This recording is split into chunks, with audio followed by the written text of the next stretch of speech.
Your readings for this week are out of the book of Exodus, the first half of the book, basically, which describes the whole process of getting out of Egypt and headed towards the promised land.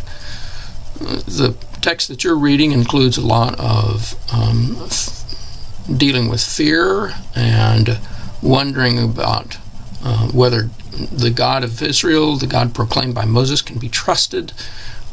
There's a lot of wandering and complaining that goes on. And I wanted to stress to you a couple of points. One is the importance of this particular narrative for the identity of the nation of Israel. We will find the prophets later on making references to the Exodus.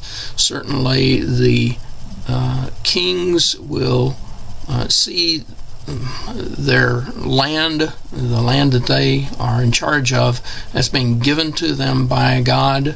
And it's hard to overstate the importance of the Exodus for the identity of the people of Israel. They will point to the Exodus as being an evidence that God cares enough about them to rescue them from slavery and take them out and give them into the land, which, according to the biblical text, was promised to Abraham.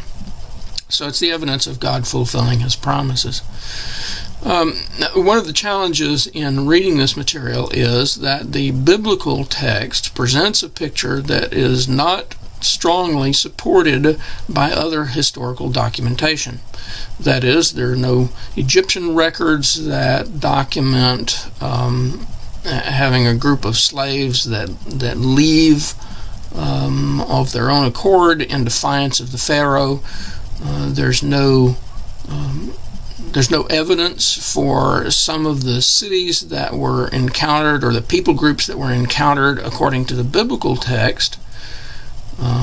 No evidence that they existed during the time period which we have to assume that the Exodus took place. This is problematic because it raises the question, did the Exodus actually happen? Did somebody just make this up? There are some evidences for Semitic slaves in Egypt. Certainly there's evidence for a group of Semitic peoples, basically Canaanite peoples, who took control over Egypt for an extended period of time and then were forced out.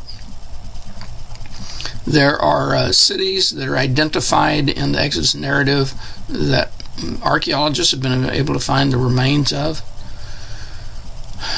But largely the archaeological record is yet to prove that the events of the Exodus took place exactly as they're described in the book of Exodus. Now, something to be considered is the value of archaeology.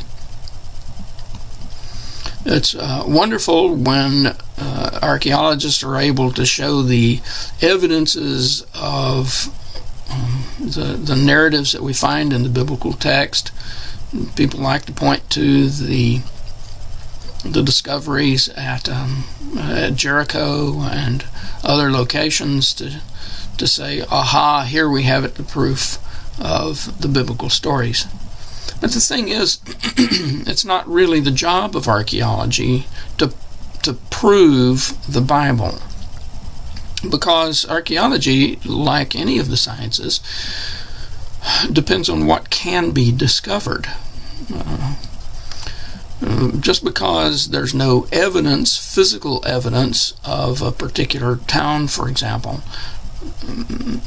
doesn't mean that that town never existed. It may simply mean that archaeologists haven't looked in the right place yet.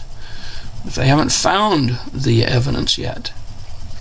And even if they do find the evidence, the Bible is not a book of it's not a book devoted to the scientific study of history. It's a book devoted to the study of who God is and how God relates to people. So some of the stories may be dressed in a garb that makes them attractive to the people who first heard or first read those stories, without a particular concern to be sure that the details match up with Egyptian and Babylonian, Assyrian records.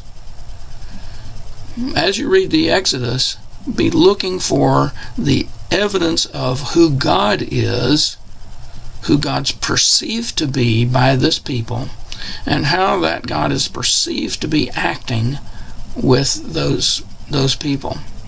That's what you're trying to dig out of the Exodus. All right, read the lecture notes, read your Bible readings and the assigned textbooks readings.